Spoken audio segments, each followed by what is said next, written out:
the community members as they start coming in. Well, welcome to those of you guys who are with us tonight. We're excited to do the fourth community listening session for you and hopefully be able to answer some of the common questions that are on your guys' minds and hopefully be able to provide some feedback as well for what's happening day to day in our schools. And so we're actually going to head right into some of the questions. For this listening session, we had about 10 questions submitted. And so we're going to look to go through each of those individually, just like we have in previous times, separating them a little bit by building and where they're directed. But you might see multiple administrators respond to one or more of these questions because they might apply to all three buildings across the board. And so let's head into question number one. All right, question number one. Are the current platforms, Zoom, Google Classroom, Seesaw, working for teachers and students during distance learning? So Jasmine and I will kind of tag team this one. I would also like to welcome you all here on a Thursday night at 7 o'clock, I believe it is. I'm losing track of the days and times as we are adjusting to distance learning ourselves. So that's a fantastic question. Overall, at the secondary level, Google Classroom is going well. It's something we are very familiar with, our staff and our students are, and we've just upped our ante a bit this spring, or from the springtime, because we know we needed to. We've got some minor issues with some kids that are struggling with logging in every once in a while, but for the most part, it's really going well. And Zoom, it's a new platform for us. Last year we were using Google Meet. The security level with Zoom is so much better than Google Meet. At a building level, we don't admit all, which is an option. We take a look and we actually admit every single person. That's why it's so important that our kids have their names on their screen so we know who it is. We've actually had a couple instances the last week of names that our teachers didn't recognize, and they did not allow them into the classrooms, and then reached out to the main office. I know we did this at the high school and asked, do we have a student by this name? I did not admit them into the classroom, and the answer was no, we don't. So well done. So much better job of security with our kids and our families. We still have a little bit of connectivity issues, but we're working on those. So Google Classroom and Zoom, I'm pleased with where we're at. Could we get better? Absolutely, yes. Comparative to the districts that surround us, I feel very fortunate that we started the year off with Google Classroom and Zoom. Absolutely. And I'll just add about Seesaw. So, at the elementary, we're using Seesaw as our main platform, and it's going really well. I think if any of you have young kids and you're going through this learning process with us, you can appreciate that it is a challenge learning a new platform, and especially from a distance. But the kids and the families are really hanging in there and learning routines about how to click on the Zoom, link and get in, and then get into their classrooms and be able to work in Seesaw. And it's going really well, much better than I think we would have expected for the first 2 weeks.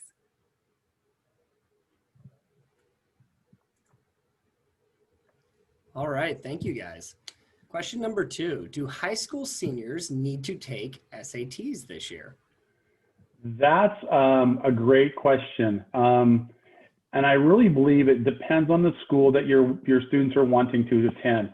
Mr. Earl and myself have done a lot of research on this. College or Oregon universities such as Portland State, University of Oregon, Oregon State, schools that are public and here in Oregon, Eastern Oregon, Western Oregon, are not requiring the SATs or SATs or ACTs this year. They're still being offered, I'm going to say kind of, because it seems like when our students are signing up for them, then they get canceled. I do know the most recent one that was held in the Valley area was in Newburgh, I want to say, and it's been quite a while ago. And it was a very limited number of kids that were able to take that. I've also heard that parents are taking their kids out of state. And I think the reason why they're wanting to do this, because with SAT scores come scholarship offers. You know, if you score high enough on an SAT, that's just easy money to get. I would say, and this is what I'm telling our kids, reach out to the schools that you want to go to personally and ask them if they are requiring the SATs to be taken. And if our kids and parents need some help with that, they can reach out to Mr. O, and he can actually get them contacted with the correct people at those schools. Sometimes it's difficult to get a hold of people at schools because often many of them are also working from home at this point. But we're doing our best to make sure that happens as well. But again, to answer the question, it depends on where you want to go to school. And I would say reach out to the schools that you're seriously considering attending, and they'll tell you if it's needed or not. Thank you, Dale. You bet. I think we have another follow-up for you. How will students be notified about scholarships that become available during distance learning? Another great question, because in years past with kids being in the building, our counselor, Mr. O, could just notify them right in the hallway, have conversation with them. But in recognizing where we're at this year, Mr. O has created a Google Classroom with our seniors. All of our seniors are part of this Google Classroom, and he'll be posting scholarship information as he gets it in the classroom. And when he posts something in the classroom, students are automatically notified that there is a new posting in there. So that's something it's a new process we're using this year. Right now, there's been some scholarships that we typically see coming in this time of year for kids to start filling out applications, and he hasn't received those yet. So I'm not sure if that's due to the pandemic and some low funding or whatever it might be, but I think this is really going to be a good option for us. Once he hears it, he'll post it in the Google Classroom, and students will be notified. He also continues to send emails out to students as well. So I think we kind of have it covered at this point. Again, we'll continue to get better as we go through the year when we're talking about scholarships. Thank you. Will there be district communication about when we might start limited in-person instruction? And I'll start kind of by answering some of this. We've had some previous communication about this at previous board meetings, and you'll see more communication at our upcoming board meeting. Our limited in-person implementation plan is currently available in those board packets, both past and upcoming. And so I'd really encourage you to look at what we provided in those areas on the school district website. And tentatively, we have student evaluations starting around October 19th. And so, yes, we are beginning that process, and October 19th is when some of that work formally begins. Next question. When will K-5 students return to in-person instruction? I wish I knew that answer, right? Don't we all? So, you know, as Jared said, we will have some opportunities in the future for limited in-person instruction. And, you know, those are going to come first before we actually can, you know, bring back all of our kids.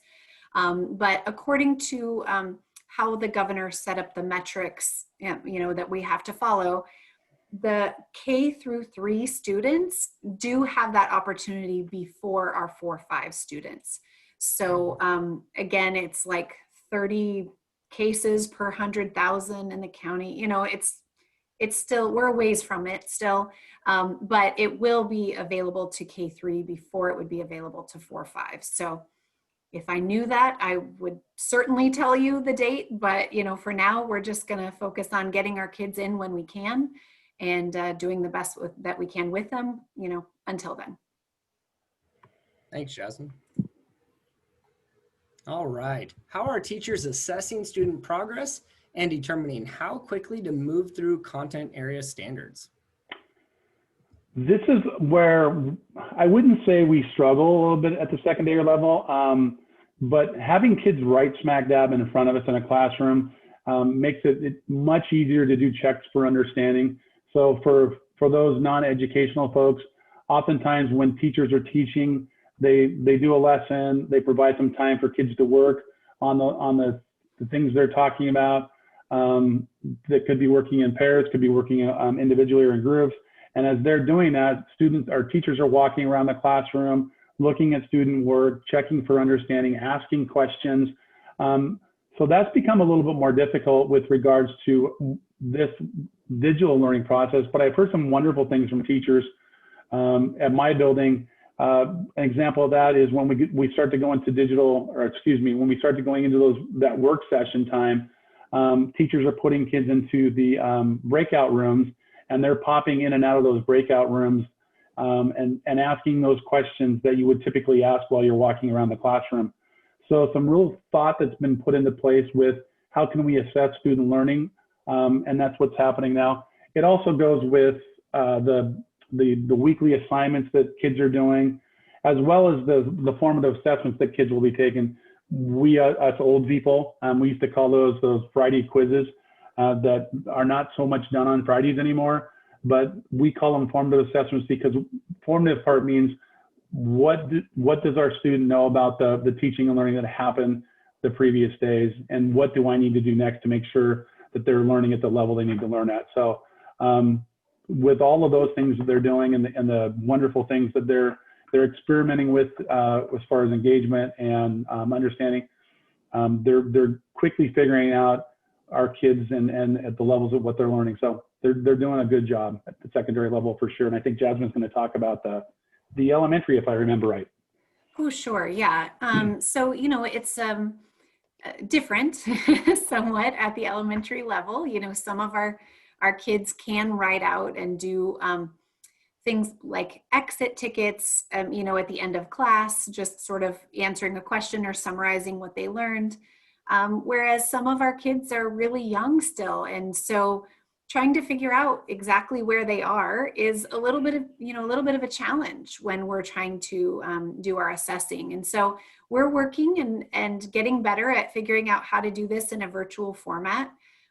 Some of our youngest kids started to do little assessment sessions, kind of like, pulling out into a breakout room just one at a time to tell a teacher, their letters and sounds, and then popping back into class, and then the next kiddo comes out and does the same. So, we're working with trying to think about what we would do in a typical year, and then how can we do that in a virtual format. And so that information really is going to help us as we move forward, so that we know where our kids are and we can differentiate for them in a bit easier way. Thank you both. This is a middle school question. Is the middle school considering adjusting to a 4-day synchronous week like the other buildings? And this is something that we are currently in the process of exploring. With the middle school in particular, we're pretty unique in the fact that we share staff with both the elementary and the high school. And so building level administrators recently sat down and looked at some options. And so, yes, we are exploring this possibility, and we'll be sending out a parent survey in the very near future to try to gauge parent feedback as well. And so we hope to have some information to you in the coming days so we can move forward and do what's in the best interest of our students. Next question. What tech support is available to families? Yeah, so this again feels like a tricky question. But if we have small tech issues, as all of us, are having right now, those are often things that teachers can help troubleshoot. So, if a student is having trouble getting logged in with Seesaw or with Google Classroom, something that the teacher would know how to handle, we're directing families to just, ask the teacher. Sometimes, at least at the elementary, that's not always possible. And probably at secondary as well, they may not be available.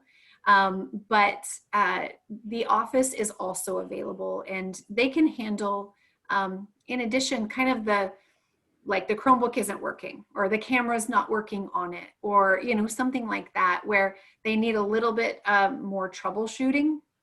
It's going to take a little bit longer. If the tech issue is bigger, like we've tried to troubleshoot with the office, it's not working, that's when we're asking families to, you know, come in. We can exchange a Chromebook temporarily or permanently, and then we can work on that Chromebook, and they have one that is working. So I know at the elementary, we sometimes get the hand-me-downs, you know, from the tech department. It's just how it's been working. And so we tend to have a few more of those issues, especially with the cameras on the Chromebooks. There's a little challenging, and we're trying to navigate those. But you know, basically between the teacher and the office, we're usually able to handle most of those, or we'll just, you know, swap out for a new one.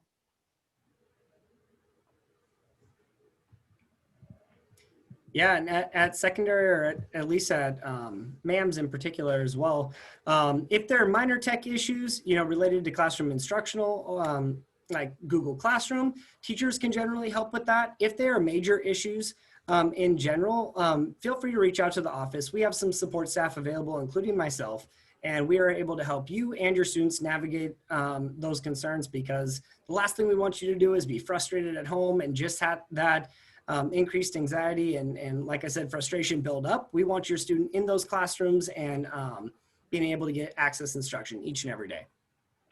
I would echo that from JFK.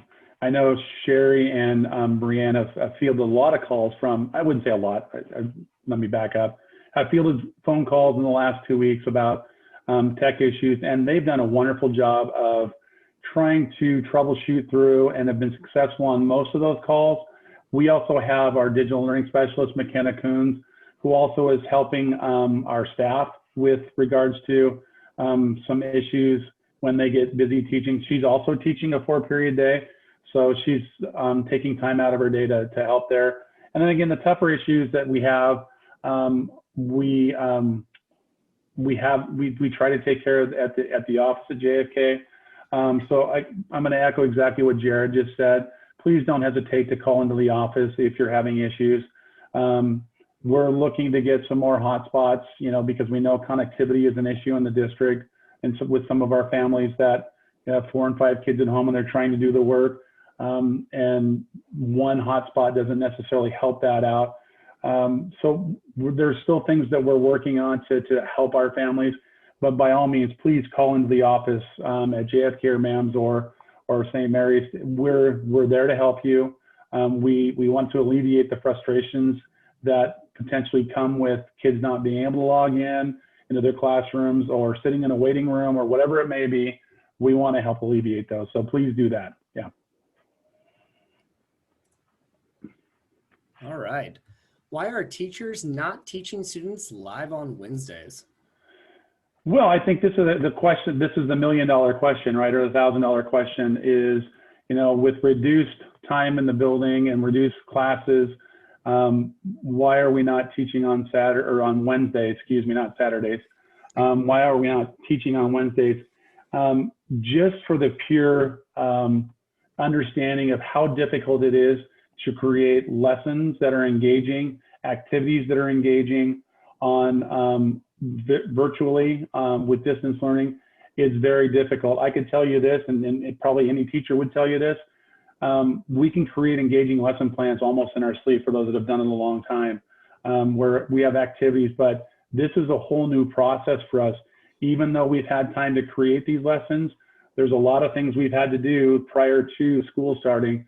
So we need a lot of time on Wednesdays to make sure that we're ready for your kids, not only on the next Thursday and Friday, but also the coming Monday and Tuesday before we get back together. We also have our professional learning committees that are meeting on Wednesdays for an hour. We have staff meetings where we're disseminating important information only one time a week. Some say, why couldn't you do that by email? Because it's more important to be able to have conversations with people. We also have in the afternoons, right now we're reaching out to kids and families of students we recognize that have not done well in the springtime, so they might have had it incomplete at the secondary level. trying to recoup those incompletes and make them and turn those into passing grades. The one thing, you know, we've done is this year is when we took a look at the calendar, we took away all of the early release, late starts, half days, things like that. And so that allows us to be able to take these Wednesdays and divide those up into specific times that are really important for our teachers and quite frankly for me and the rest of our staff, our classified folks, to be able to get together, albeit by Zoom, and have conversations about what's working in the classroom and what's not working. What could we do differently to improve teaching and learning? Those are the things that we're doing on Wednesdays, and teachers need those times. They absolutely do. We will get better at that as we continue on throughout the year, but right now it's vitally important that they have enough time to be able to do that work. Thank you. Mhm. All right, I'm going to let Jasmine give us a friendly reminder and a little YMCA update.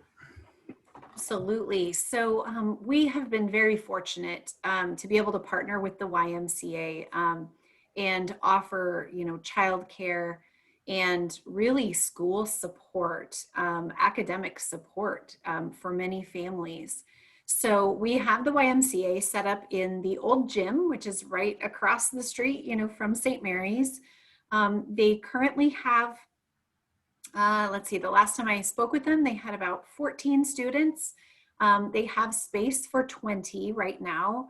The people that I have talked with, the families who are utilizing that option, are beyond happy with, you know, allowing someone else to provide that support, you know, while they maybe work from home still or whatever. It's just been very helpful for many of those families. So I wanted to just make sure that you all know that that is available. We are in discussions with them about what we'll do if enrollment goes above 20. So as an emergency childcare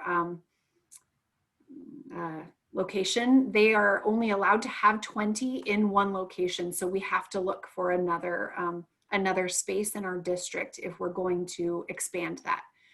So we're trying to monitor the needs.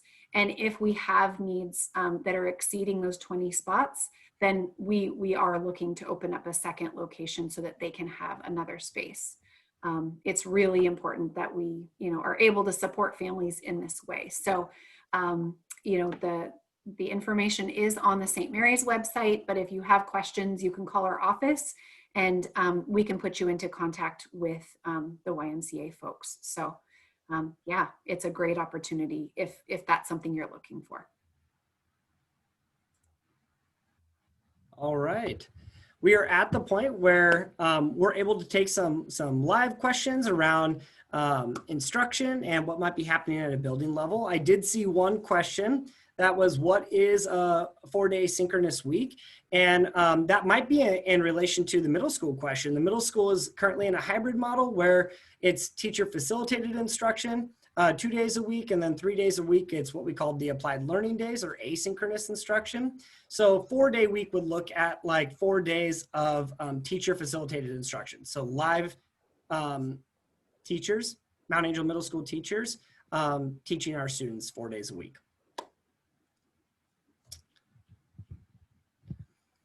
I'm looking at our next question. The next question was around what we could expect to receive as far as those asynchronous days are concerned and the workload for students. And for the middle school in particular, what our teachers target is that 50 minutes of instruction per day, whether it's synchronous or asynchronous. And some students may finish that a little bit early, but other students may take a little bit longer. But that is our target, and I would, you know, you always feel free to reach out to your teachers too if you feel like you might be missing something, and we'll be sure to reiterate that across the board as well. Dale and Jasmine, I don't know if you guys wanted to add to that for your individual schools. I think we're okay at the high school on that one, Jared. Perfect. Yeah, and again, I think that the teachers are working to figure out, you know, just the right amount of, you know, what to do on asynchronous days and the types of activities to be able to do with younger kids on asynchronous days. So they're still navigating that and trying to work with the students and families. So there will be an adjustment period, just as all teachers are figuring out, that right fit. But we're working on it. Our next Jared, question. Oh yeah, I can take that next question if you'd like. yeah, go for it. Okay. Will there be sports this year? That's a big question, right? I am hoping there will be sports this year, especially high school sports. But that all depends on the current metrics, because right now they're not trending in the correct direction. If you've seen, I think, gosh, there was 400 plus cases today, positive cases today. So Marion County for sure is not trending in the right direction. And we've all been watching that for, well, it seems like since, gosh, when March 13th was the last day we had that. So I look at that and hope we can. And if it does start, I mean, there is a start time for the sports. The first season would actually begin, I want to say somewhere around December 28th, is what I think of the last time I saw that. And we're hopeful that the metrics will start trending downward at some point in time where we can actually do that. But stay tuned for that. That seems to be the $1 million question. I'm just going to say this. Right now I'm more concerned about getting my kids in the building and getting them in front of their teachers. And that's my highest priority. And then bringing sports along with that right thereafter. Because if you think about the term that we use with athletes, it's student athlete. We've got to be students first and then athletes. And I understand how important athletics are, being an ex-Division I athlete myself, how important that is. So I completely understand it, but we got to get our kids back in the building too. Yeah, from a middle school perspective, our middle school athletic directors met, I think last week, and we're continuing to have those conversations, but we really stay in line pretty closely to the high school schedules.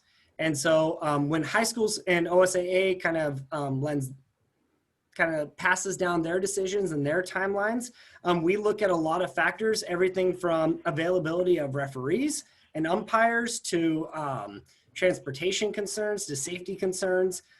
So there's a lot that goes into middle school sports and how high school sports also have an impact. And so we're going to look to provide those opportunities as well at the earliest possible time when it's safe for both students and staff that are helping to provide those. Next question, can all classes be recorded? Yes. Yes, they can be. No. Yeah. Yes, they can be. It's interesting because recording classes is kind of a little more challenging than one might expect. So there are a number of things that we're working through as we are attempting to record classes and get those posted. There are privacy issues that, we don't want students to be recorded. So we're trying to navigate how do you record a lesson without recording students, even though the students are interacting. We also discovered that you can max out your Zoom storage. So that's on us at St. Mary's. So, it's just, I feel bad to continue to say like we're learning, but we are, we're learning and growing through this. So luckily we have an amazing tech director who is helping us navigate another option of how we can store those videos and get those posted. So that is our goal, and we are continuing to work toward that. But if it isn't happening just yet, please be patient with us, and we are working on that. I also want, thanks for that, Jasmine. I also want to put in a kudos for our tech director, Scott May. He's literally been working around the clock with all the things that we're trying to do to make sure kids have working Chromebooks, and talking about connectivity issues, getting SIM cards in hotspots and getting those hotspots out to families.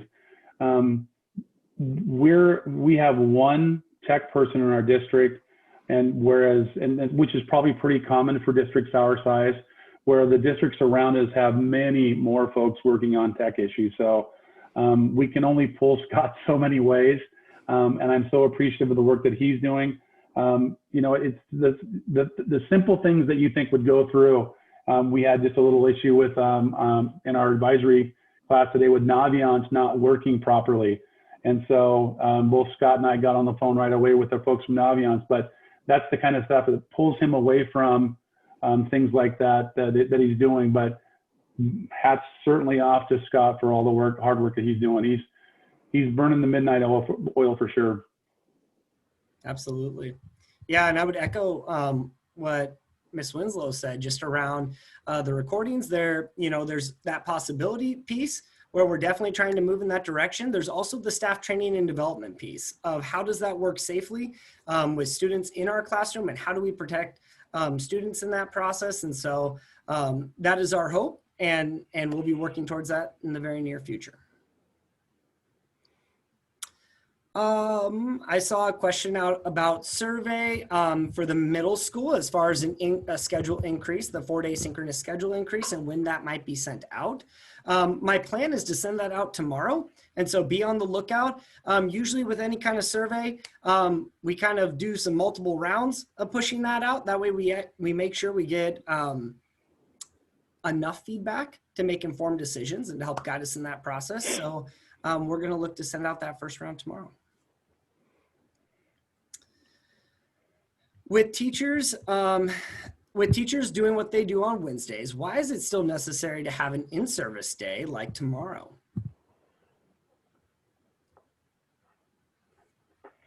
I can dive into that one a little bit, Jared. We all know how important social emotional learning is to the well-being of not only our kids, but our families and our staff. I'm going to put our staff in there. We have a full day packed tomorrow with social emotional learning, learning about the crisis cycle in the morning, and then having our partners at Trillium who are providing some on-site work with us, with our kids, taking us through processes and things like that we couldn't do if we didn't have an in-service. October 9th, which is tomorrow, every year we have the statewide in-service, and typically teachers go out to their content areas, to their colleagues, possibly in different districts, and get information from there. This is one of those years we actually have our folks staying in here with us. And so we're providing some really excellent professional development that we wouldn't normally be able to do unless we were able to have a statewide in-service day. So I also understand how important it is that every minute of instruction is important, but I'm also going to say every moment of social emotional learning that we can provide our staff, can help our students and our families, is vitally important as well. So it's kind of that balancing point for us. Yeah, thank you, Dale. Mm-hmm. What day are grades posted each week for parents to be able to check? For the middle school, I know our staff are in the process of getting grades entered into the grade book. With scheduling and everything else that comes into play, believe it or not, all these systems are kind of interconnected. And so once we get schedules finalized and those systems updated, then grade books are generated and staff are able to enter those and track attendance at the same time. And so you should start seeing those. If for some reason that you are not seeing grades, I would say by next week, please reach out to those teachers and follow up.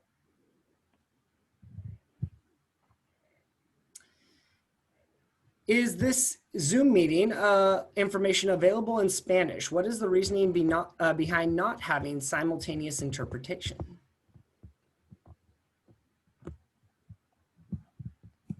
I can try to answer that question. So we are trying to take the FAQs that come from these listening sessions and get those updated, or like the questions, updated into an FAQ on our website and have that interpreted or translated, sorry.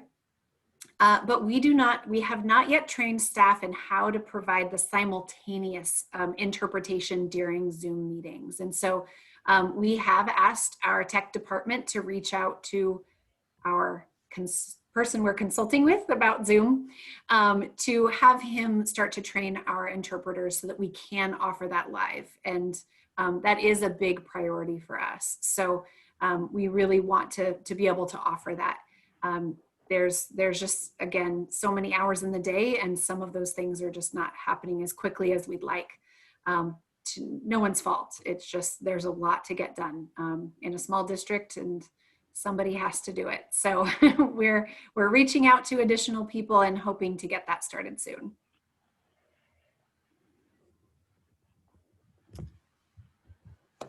All right, I'm trying to kind of scroll through, make sure I'm not missing anything. As far as Zoom lessons are concerned, students who cannot participate during the day, are they able, and this might be even more, well, I guess it would apply K-12. Are they able to log in and view those lessons? How's the district handling those cases as far as using the same platforms for those lessons?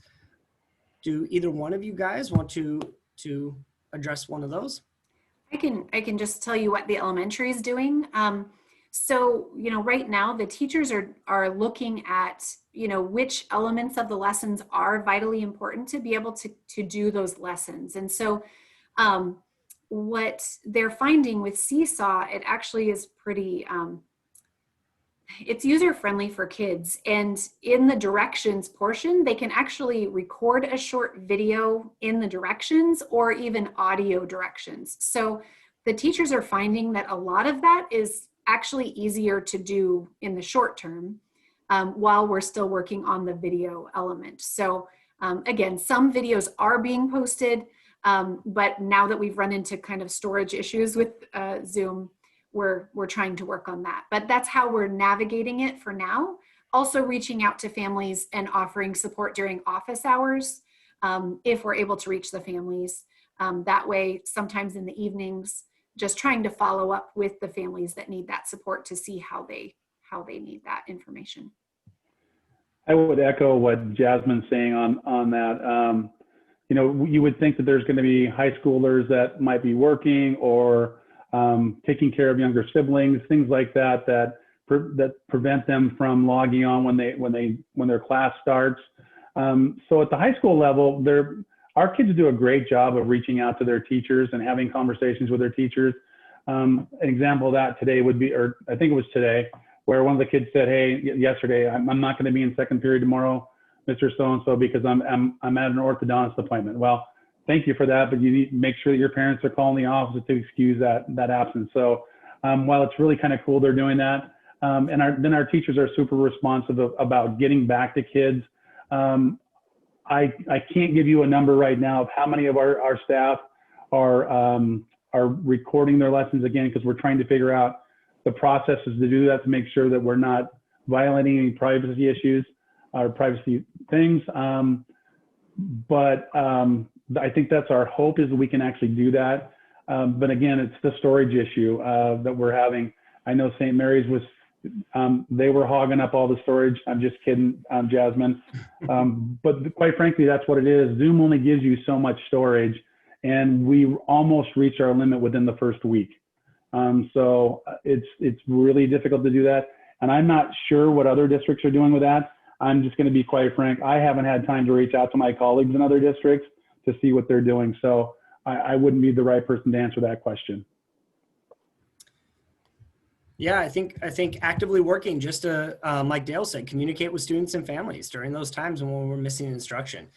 Some students or some teachers, live lessons and live instruction is the format in which they're opting with. Some want to pre-record that format. And so all of them just have different variations. And so we'll try to provide a level of consistency where they can be stored for an adequate amount of time. Because even if they are uploaded with the storage capacities currently in place, there might be time lengths in which we're going to need to look at as far as how long they can stay on our platforms before they need to be rotated out. And so I promise we're working very actively to try to address those concerns, and we appreciate your guys' patience in that process.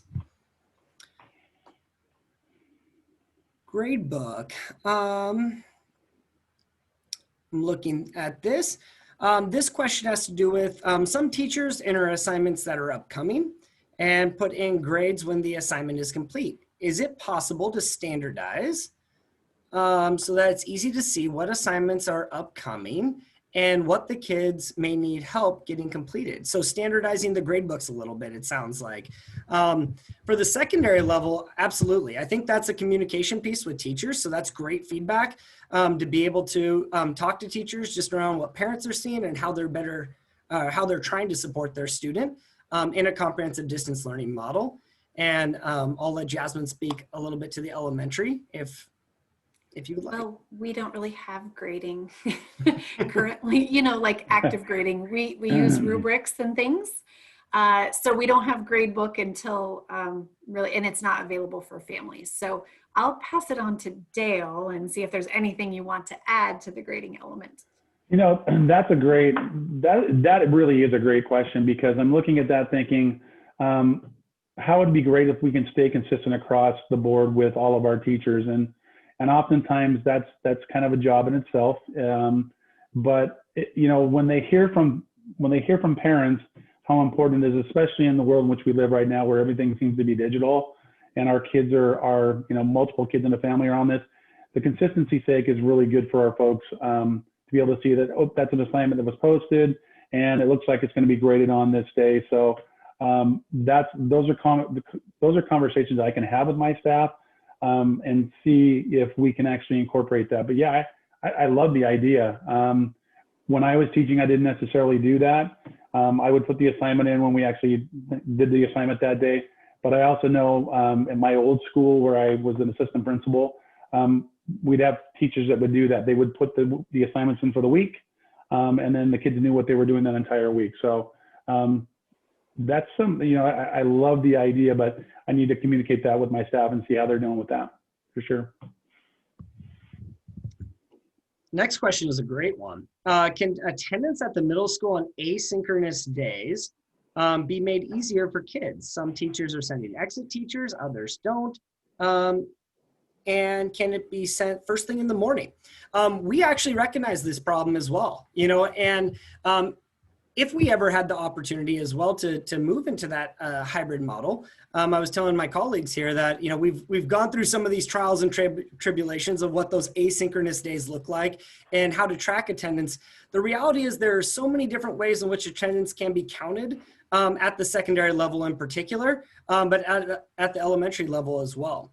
What we've done is we've actually started embedding an attendance check-in into each Google Classroom. And so teachers are in the process of training our students that on asynchronous days checking in, where they're acknowledging that they've seen the assignments and activities for that day, and being able to let us know that they're active within that classroom.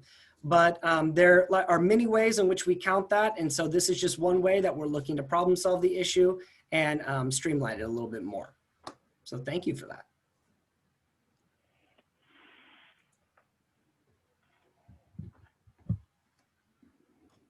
All right, that, from what I can see, that is the end of the questions that you guys had.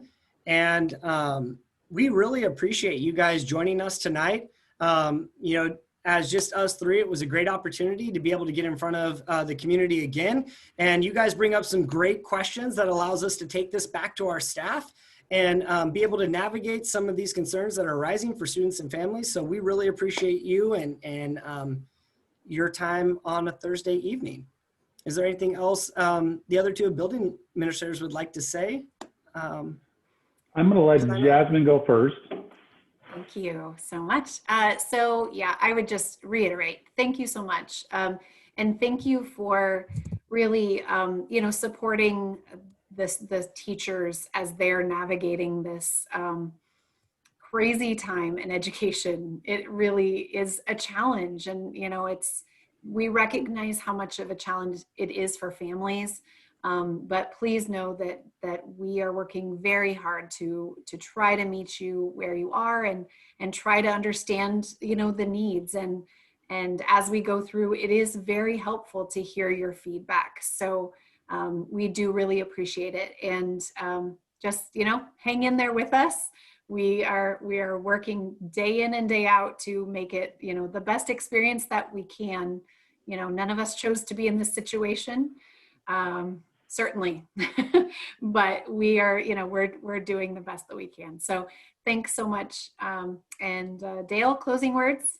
Yeah, I was in a training the other night. I'm in a training from 3:30 to 5 o'clock every Wednesday for the next, I don't know, 5, 6 Wednesdays. And it's a training about, that includes the book. It's called the Distance Learning Playbook, that people all over Oregon are trying to figure this out, right? And so the most recent speakers were from Indiana, believe it or not, Indiana and Ohio. And they're providing a lot of insight because the same things that we are experiencing here in Oregon, they're experiencing in Indiana and they're experiencing in Ohio. So we can say this is all over the country.